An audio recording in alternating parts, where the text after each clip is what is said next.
ihmettelen sellaista hommaa, että te taidatte kyllä olla jonkinnäköisiä miljonäärejä, te kaikki korjausäijät.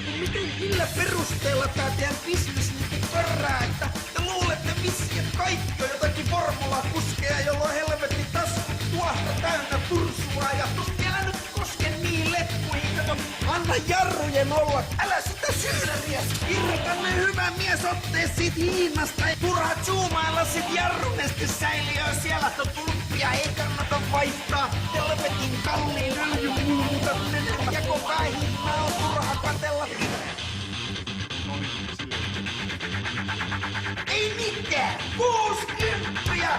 Ei jumalauta sentään! Tallinovet auki, et Hannu Karpo mahtuu karvalakkinsa kanssa. Täällä pientä ihmistä taas poljetaan saappaalla.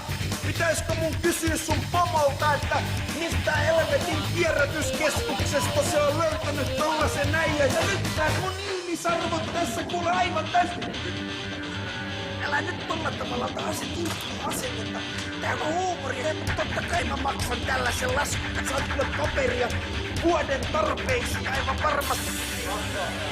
Helvetin salaatusta A4, millä sä voit pyyhkiä vaikka perseet.